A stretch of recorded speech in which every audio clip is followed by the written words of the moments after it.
You know that feeling when you open your bank account, and instead of immediately closing the app because you're worried about your balance, you actually feel a little bit of relief. Maybe you stop checking your balance before buying a coffee. Maybe grocery shopping doesn't feel stressful anymore. Maybe an unexpected bill doesn't ruin your entire week. For a lot of people, that shift happens long before they become wealthy. In fact, it usually starts around a much smaller number. For many people in the United States, that number is about $10,000 in savings. My name is Shivi, and I spend a lot of time thinking about money, personal finance, and why some people slowly build financial stability while others feel stuck living paycheck to paycheck for years. If you're trying to build a better financial future and understand how money really works in everyday life, this video is for you. Because today, we're going to talk about why reaching your first $10,000 can completely change the way you think about money, work, and opportunity. Now let's be clear about something right away. $10,000 isn't going to make you rich.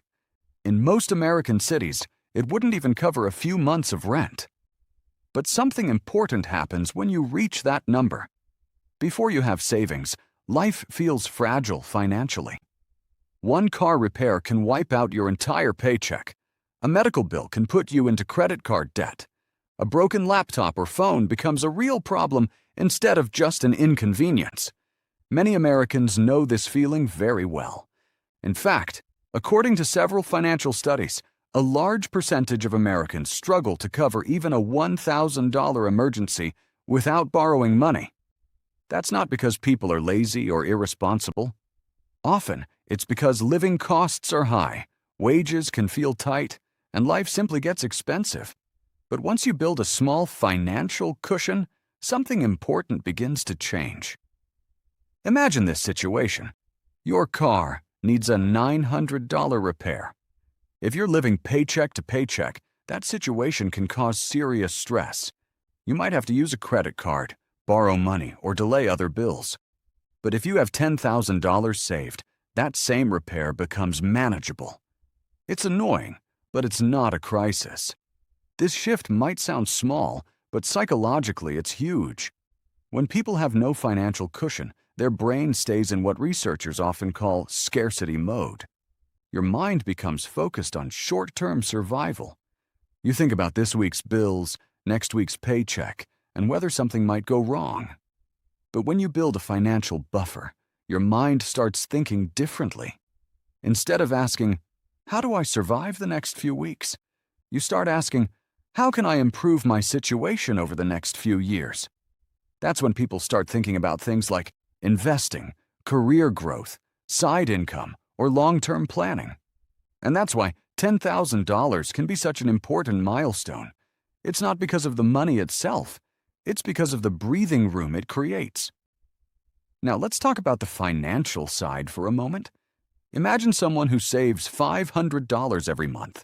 That might come from budgeting carefully, picking up extra shifts, freelancing, or simply spending a little less. At that rate, reaching $10,000 would take about 20 months. That's almost 2 years of consistency.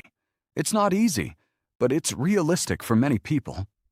And during those 2 years, something even more important happens. You build habits. You start paying attention to where your money goes. You learn to delay purchases you don't really need. You begin thinking about financial decisions more intentionally. Those habits are actually more valuable than the $10,000 itself. Because once someone learns how to save consistently, they can keep building on that foundation. Now let's talk about investing for a moment. Once people build a small emergency fund, many begin investing part of their money. It could be through retirement accounts like a 401k, an IRA, or simple index funds. The idea isn't to get rich quickly. It's to let time and compound growth slowly work in your favor. For example, if someone invests regularly and earns an average long-term return of around 7 or 8% per year, their money gradually begins to grow on its own. At first, the growth feels small, but over time, those returns begin to accelerate. That's the basic idea behind compound interest. Money starts slowly, but it builds momentum over time. And people who reach their first $10,000 are often the same people who eventually build much larger savings later in life. Another change happens around this stage that many people don't talk about. Your relationship with work begins to shift. When someone lives paycheck to paycheck, leaving a job can feel impossible, even if the workplace is stressful.